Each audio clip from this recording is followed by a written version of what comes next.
네, 우리 마음 가운데 일어나는 광풍과 또 이렇게 악한 영들이 잠잠하게 되는 은혜로운 찬양을 인하여 감사합니다.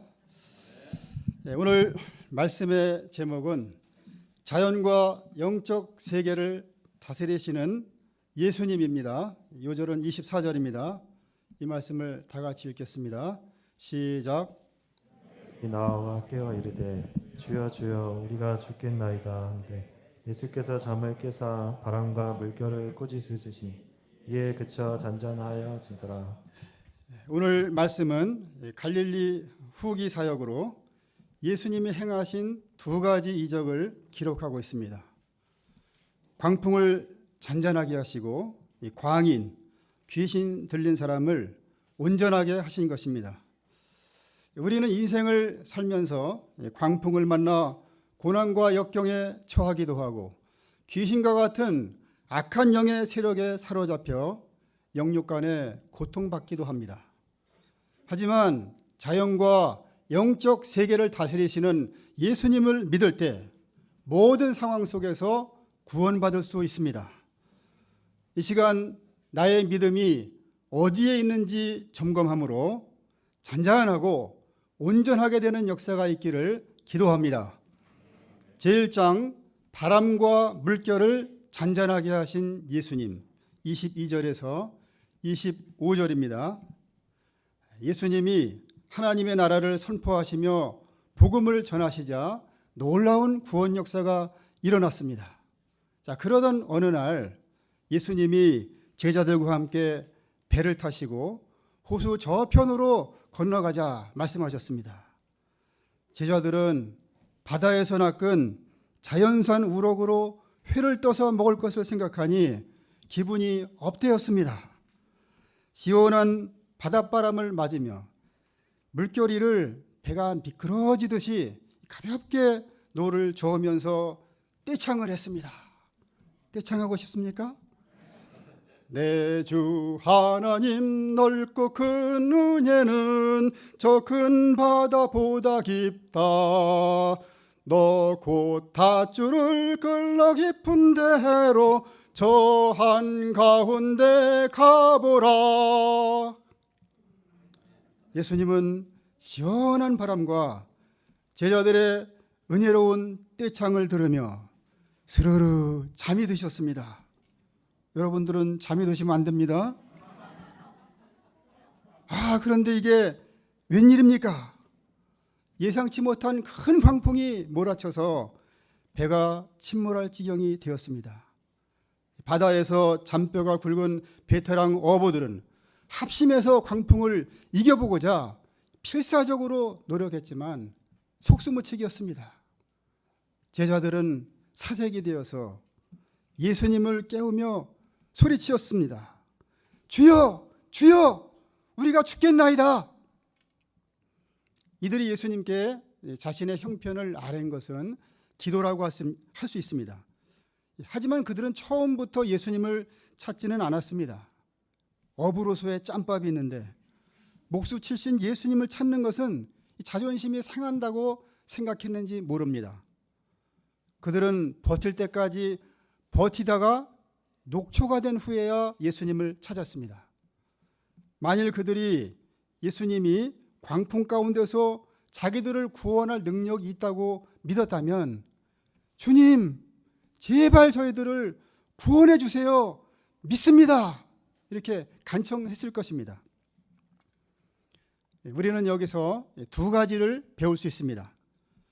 첫째, 인생 여정은 바다를 항해하는 것과 같습니다. 이 불신자들은 자기가 인생의 선장이 되어서 자유롭게 항해할 수 있다고 생각합니다.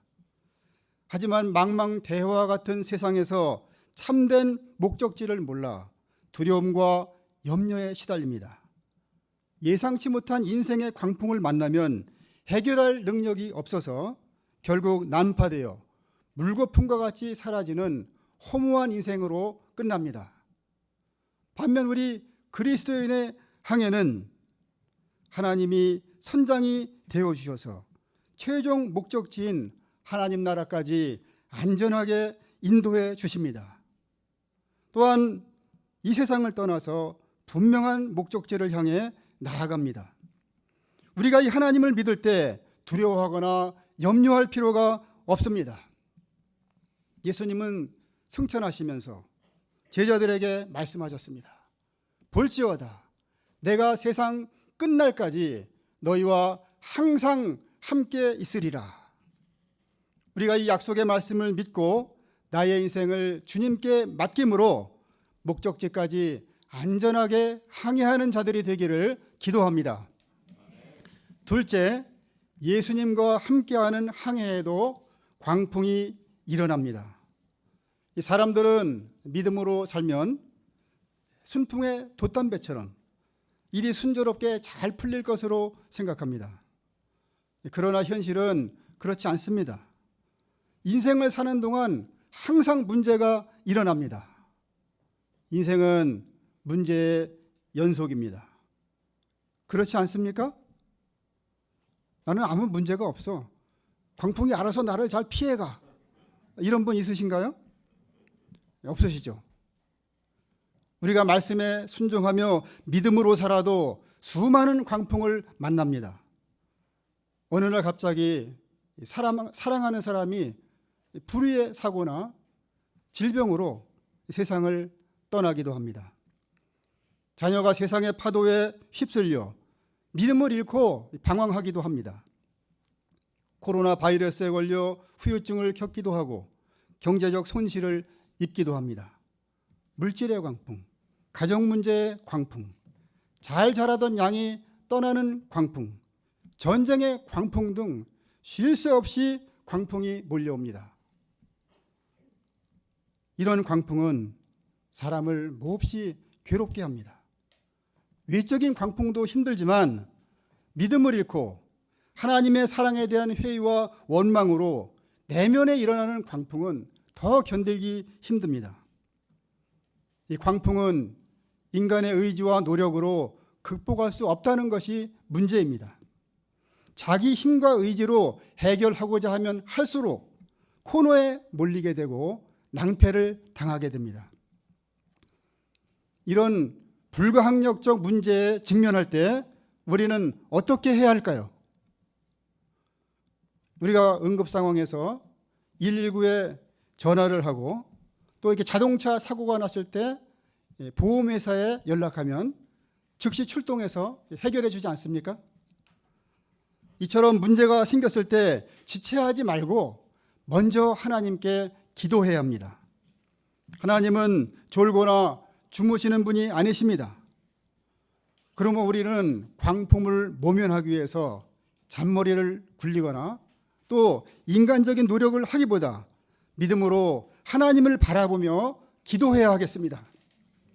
이때 하나님께서 우리의 기도에 응답하셔서 광풍 가운데 두신 하나님의 뜻을 깨닫게 하시고 합력하여 선을 이루어 주실 것을 믿습니다. 24절 후반절을 보십시오. 자, 이 말씀을 같이 읽어보겠습니다. 시작. 예수께서 잠을 깨사 바람과 물결을 꾸짖으시니 이에 그쳐 잔잔하시더라. 예수님이 잠에서 깨어나신 것은 광풍 때문이 아닙니다. 우리가 죽게 되었다며 아우성치는 그 제자들의 시끄러운 소리 때문이었습니다. 자, 예수님은 바람과 바다를 향해 말씀하셨습니다. 잠잠하라, 고요하라. 그러자 사납게 몰아치던 광풍과 성난 파도가 순식간에 잔잔해졌습니다. 와, 어떻게 이런 일이 일어날 수 있단 말입니까? 제자들은 도대체 이분이 누구시기에 바람과 물을 보고 명령해도 복종하는지 놀라워했습니다. 그러면 이 예수님은 어떤 분이십니까? 창조주 하나님이십니다. 창세기 1장에서 하나님은 둘째 날 궁창을 만드시고 궁창 아래의 물과 궁창 위의 물로 나뉘게 하셨습니다. 그리고 셋째 날 천하의 물을 한 곳으로 모이게 하시고 바다를 만드셨습니다. 예수님은 만물의 창조주로서 자연 세계도 다스리시는 권세자이십니다. 예수님이 누구시라고요? 자연 세계도 다스리시는 권세자. 믿음으로 고백해 보겠습니다. 예수님이 누구십니까? 자연 세계도 다스리시는 권세자. 예수님은 이 창조주의 권세로 바람과 물결에 명령하신 것입니다. 바람과 물결을 꾸짖으신 예수님은 이번에는 제자들을 꾸짖으셨습니다. 너희 믿음이 어디 있느냐? 예수님은 제자들에게 왜 그렇게 능력이 없느냐고 책망하지 않으셨습니다. 어차피 제자들에게는 광풍을 극복할 능력이 없는 것을 아셨기 때문입니다. 바람과 물결을 잔잔하게 하실 수 있는 분은 예수님이시므로 현재 제자들에게 필요한 것은 이 예수님을 믿는 믿음입니다. 그런데 제자들은 예수님이 자신들을 광풍에서 구원하실 수 있다는 그 믿음이 없었습니다. 믿음이 없으니까 두려워할 수밖에 없는 것입니다. 예수님은 이런 제자들에게 너희 믿음이 어디 있느냐? 다시 말하면 내가 너희와 함께 항해하는데 왜 죽게 되었다고 무서워하느냐 하신 것입니다. 다른 복음서에는 믿음이 없느냐, 또 믿음이 작은 자들아 책망하셨습니다. 제자들은 믿음이 없어서 광풍에 날아가 버렸습니다. 믿음이 작아서 요동치는 물결에 휩싸여서 떠내려 갔습니다. 너희 믿음이 어디 있느냐? 이 말씀은 우리 믿음의 현주소를 물으시는 말씀입니다. 운전면허증을 취득하고 30년 이상 장롱에 넣어두면 운전을 할 수 없습니다. 동역자는 일종 면허를 소지하고 있지만 운전을 전혀 못합니다. 장거리 운전할 때는 좀 교대로 운전하면 좋을 텐데 아무리 일종이라도 전혀 도움이 안 됩니다. 우리의 믿음도 마찬가지입니다. 우리가 평상시에는 말씀 공부하고 또 소감도 쓰죠. 그걸 어디다 저장합니까?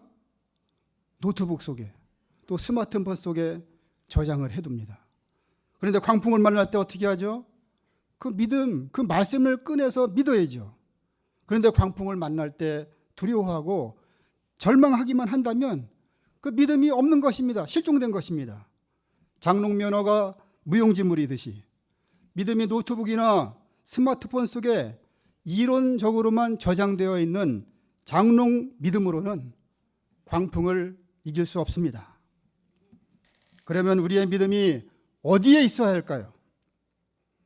내 안에 살아계신 예수 그리스도께 있어야 합니다. 우리가 예수님을 영접하는 순간 예수님이 내 안에 들어오십니다.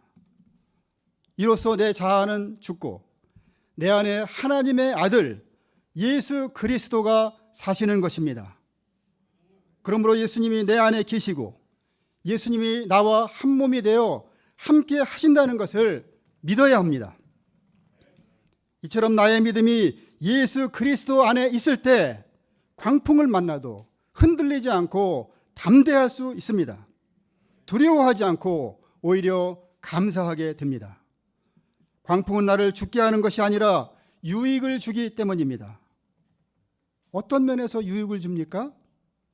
광풍을 만날 때 자신의 무력함을 깨닫고 겸손히 하나님만 의지하게 됩니다. 자신을 돌아보고 회개함으로 위선의 가면이 벗겨지고 진실한 하나님의 사람으로 변화됩니다. 하나님의 말씀을 순종함으로 기도의 사람, 믿음의 사람으로 성장하게 됩니다. 예수님을 새롭게 깊이 만나는 계기가 되고 영적인 깊은 세계로 들어가게 됩니다. 우리가 잘 알고 있는 요셉은 형들의 시기로 애굽에 팔리고 보디발 아내의 모함으로 성폭행 미수범으로 그 누명을 쓰고 감옥에 갇혔습니다. 얼마나 억울하고 분했겠습니까? 이 생망, 이번 생에는 망했다 이렇게 생각하고 절망 가운데 하루하루 죽지 못해 살았을 것입니다. 하지만 요셉은 하나님의 선한 주권과 섭리를 믿음으로 어떤 상황 가운데서도 하나님과 동행하는 삶을 살았습니다. 하나님은 이러한 요셉을 범사에 형통케 하셔서 30세에 애굽의 총리로 세우시고 이스라엘을 구원하는 역사에 귀하게 사용해 주셨습니다. 또 다윗은 사울의 시기심으로 쫓겨다니며 여러 번 죽음의 광풍을 만났습니다. 그런 가운데 다윗은 사울을 죽일 기회가 2번이나 있었지만 어떻게 했습니까? 죽였습니까? 죽이지 않았습니다. 다윗은 그런 방법으로 광풍을 모면하려고 하지 않았습니다. 하나님이 세우신 왕을 죽이는 것은 하나님이 금하신 것이라며 살려주었습니다. 그는 인생의 광풍 앞에서 하나님의 사랑과 주권을 믿는 믿음으로 인내하며 기도했습니다. 하나님은 때가 되자 이런 다윗을 왕으로 세우시고 강대한 나라를 이루어서 메시아의 등불을 이어가게 하셨습니다. 이처럼 광풍을 만났을 때 어떤 태도를 취하느냐가 중요합니다. 만일 이들에게 실제적인 믿음이 없었다면 미움과 복수심에 불타 감정대로 행하다가 하나님께 버림받았을 것입니다. 현재 나의 믿음은 어디에 있는지 진지하게 돌아보아야 하겠습니다. 예수님과 그 말씀 안에 있어야 합니다. 우리가 어떤 광풍을 만나더라도 내 안에 계신 예수님을 신뢰하고 한마디 말씀을 붙들고 광풍과 싸워 이기는 믿음의 용사들이 되기를 기도합니다. 저는 작년부터 시작된 오십견이 올해 들어와 심해져서 세수하거나 옷을 입고 벗는 것조차 힘들고 통증으로 밤에 잠을 제대로 못 잘 정도까지 악화되었습니다. 2월에는 반석이 가족이, 3월에는 바울이가, 4월에는 동역자가 차례대로 코로나 바이러스에 감염되었습니다.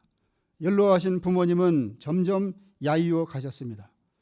저는 가족들이 아플 때마다 좋지 못한 일이 생기는 것은 아닌가 두려워하는 마음이 들었습니다. 저는 건강의 광풍 앞에 위축되고 십자가를 회피하고 싶었습니다. 하지만 누가복음을 공부하며 예수님이 온갖 병자들에게 일일이 손을 얹으사 고쳐주신 것에 큰 은혜를 받았습니다. 저는 광풍 앞에서 잠시 두려워했던 것을 회개하고 하나님께서 저와 가족들을 긍휼히 여기사 동일한 은혜를 주시도록 매일 간절히 기도했습니다. 하나님은 기도에 응답하사 가족들의 건강을 지켜주시고 지난주에 드디어 어깨 통증이 완전히 사라지고 어깨가 회복되도록 은혜를 베풀어 주셨습니다. 할렐루야! 제가 인생 항해 중 어떤 광풍을 만나더라도 두려워하지 않고 제 안에 계신 주님을 신뢰함으로 하나님 나라에 들어가는 복된 항해자가 되기를 기도합니다. 제2장 귀신 들린 사람을 온전하게 하신 예수님 26절에서 39절입니다. 예수님 일행이 갈릴리 맞은편 거라사 지방에 도착하셨습니다. 예수님이 육지에 내리셨을 때 그 도시에 사는 귀신 들린 사람과 마주치게 되었습니다. 그는 오랫동안 옷을 입지 않고 집을 뛰쳐나와 무덤 사이, 즉 공동묘지에 살았습니다. 그는 사납고 폭력적으로 변하여 아무도 그 길을 지나갈 수 없었습니다. 밤낮 공동묘지와 산속을 돌아다니며 소리를 지르고 돌로 자기 몸을 이렇게 해치고 있었습니다. 몸이 그냥 피투성이가 된 거죠. 귀신 들려 이성의 통제를 받지 못하고 감정도 절제하지 못하고 살아가니 얼마나 고통스러웠겠습니까? 사람들은 이 사람의 인생이 얼마나 괴롭고 불행한가, 이 사람을 불쌍히 여기고 어떻게 도와줄까 하는 데는 전혀 관심이 없었습니다. 내가 피해보지 않기 위해서 이 사람을 쇠사슬과 쇠고랑에 묶어서 감시했습니다. 그러나 예수님은 귀신 들린 사람을 불쌍히 여기시고 그가 하나님의 형상을 회복하고 온전한 삶을 살기를 바라셨습니다. 그래서 예수님은 더러운 귀신에게 명령하셨습니다. 그 사람에게서 나오라! 그러자 귀신들은 지극히 높으신 하나님의 아들 예수여, 당신이 나와 무슨 상관이 있나이까? 당신께 구하오니 나를 괴롭게 하지 마옵소서 하며 귀신 들린 사람을 놓아두지 않고자 바라겠습니다. 예수님은 이런 귀신에게 내 이름이 무엇이냐 하고 물으심으로써 귀신의 정체를 드러내시고 이 사람이 귀신과 싸울 수 있도록 돕고자 하셨습니다. 예수님의 권세에 압도당한 귀신은 자신의 정체를 더는 숨길 수 없게 되자 군대라고 했습니다. 이 군대란 것은 레기온으로서 3,000명에서 6,000명으로 구성된 여단급의 로마 군대를 말합니다. 여단 규모에 해당하는 수천의 귀신이 이 사람 속에 들어있으니 얼마나 강력하고 파괴적인가를 알 수 있습니다. 이 사람은 인격이 파괴될 대로 파괴돼서 자기 의지로는 아무것도 할 수 없었습니다. 귀신들은 정체가 드러나자 예수님께 제발 무적행으로 돌아가라 하는 명령은 하지 말아달라고 간청했습니다. 그래서 마침 그곳에서 풀을 먹고 있는 돼지떼에게라도 들어가게 해달라고 했습니다. 예수님이 허락하시자 귀신들은 이 돼지들에게 들어갔습니다. 사람도 귀신을 감당하지 못하는데 먹는 것밖에 모르는 돼지들은 어쩔 줄 몰라 했습니다.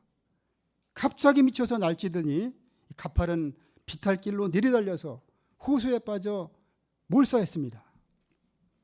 어떤 사람들은 왜 예수님이 귀신들을 돼지떼에 들어가게 하는 것을 허락하셔서 돼지떼 주인에게 막대한 재산상 피해를 주셨느냐고 말합니다.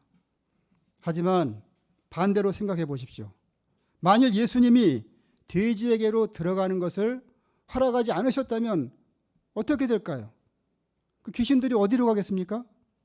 수천이나 되는 귀신들이 도시로 들어가서 멀쩡한 사람들을 사로잡아서 수천 명의 귀신 들려 비참한 인생을 살게 되었을 것입니다. 예수님은 한 생명을 천하보다 귀하게 여기십니다. 비록 돼지는 희생되었지만 수천 명을 구원하신 것입니다. 예수님도 우리를 구원하시기 위해서 자신의 고귀한 생명을 희생하셨습니다. 34절을 보십시오.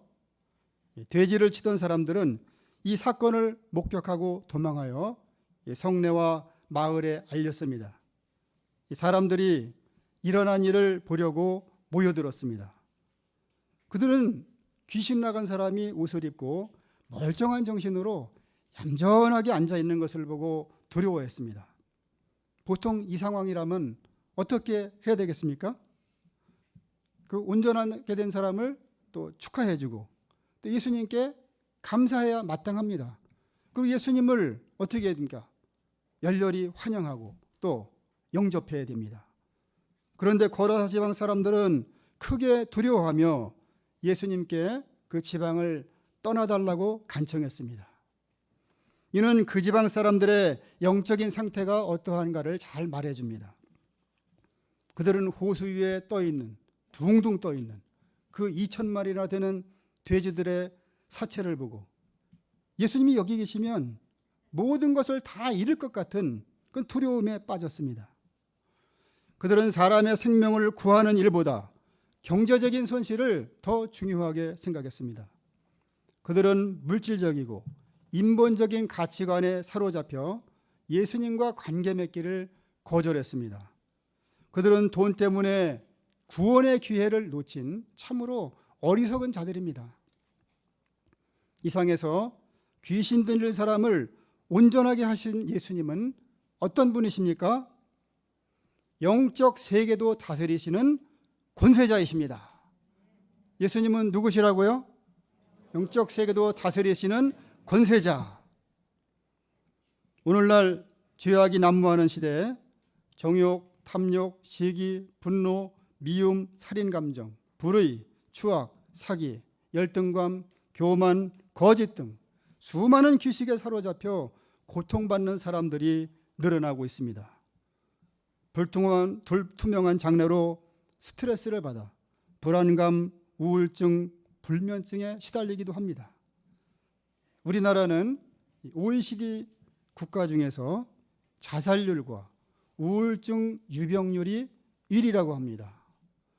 20, 30대의 사망 원인도 그 1위, 사망 원인 1위도 자살이라고 합니다. 악한 영이 이렇게 사람들을 멸망에 이르게 합니다. 누가 우리를 이런 악한 세력으로부터 구원할 수 있을까요?